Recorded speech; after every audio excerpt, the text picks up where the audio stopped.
Every day there seems to be a new news story that destroys my faith in humanity, but despite that, I've started to become much more hopeful. Leading with the new presidential administration in the US, political divide struck an all-time high. While divide on policy still remains high, there's one thing that's for sure. This administration is unpopular, not just from the left, but also a significant portion of the right. Now, I should clarify why I'm hopeful, and it's because people are becoming more united on one of the things that can result in bridging that gap, even just a little bit. That thing is that we don't deserve to be lied to.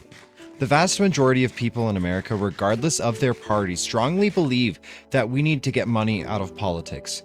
That means banning congressional stock trading, overturning Citizens United, and other laws and loopholes that have allowed our congressmen and women, as well as our senators and more, to take what people call dark money groups. Depending on the source, you will find polls ranging anywhere from 76 to 85% of people saying that these super PACs and lobbying efforts need to be done away with for our national security and also for our national integrity. That's not the only key thing to note. If you're at all up to date with the news, I'm sure you've already heard about the ongoing war in Iran, and a Reuters poll found that just 1 in 4 people are actually in support of the attacks, and that is largely attributed to the dishonesty surrounding those events. There have been multiple independent and government analysts that have proven that Iran wasn't close to developing nuclear weapons. The US is using the same playbook they always have with these issues. There's claiming that there's a non-existent threat and then attacking them for it. The problem is that they aren't just going after the Iranian government, because if they were, they wouldn't have bombed an all-girls elementary school. There's a quote that's been floating around with this that goes, "If you want to destroy a government, attack its leaders. If you want to destroy a nation, destroy its youth." They're running these attacks while claiming they're bringing security and liberation through war. But if that was truly the case, the Middle East would be the most stable area in the world by now, because that has always been the justification for war there. I remember growing up being taught in elementary school that we were living through the best of times and that things were only ever going to get better. The truth is that we've grown up to inherit a broken system loosely tied together with threads.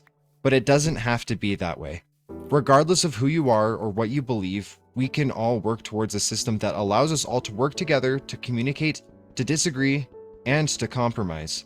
Those promises they made to us in elementary school don't have to be dreams of a non-existent future.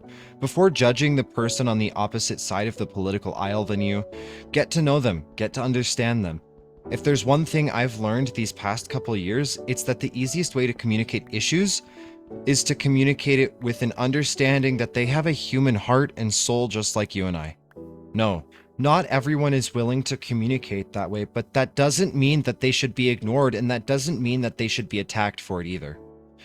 We must all continue to set the example while always inviting them to do the same. I'm hopeful because these bipartisan issues are becoming more mainstream. More and more people are beginning to understand this and follow along. This doesn't have to be another silent generation. This can be the generation of healing. I know that sounds like a hippie and all that, but it's true. Thank you all for making it to the end of this video, and if you could do me a favor and like the video, comment down below, as well as hit the subscribe button, it would mean the world to me, as it helps me reach as many people as possible. Remember, we're all capable of change. Take care, everybody.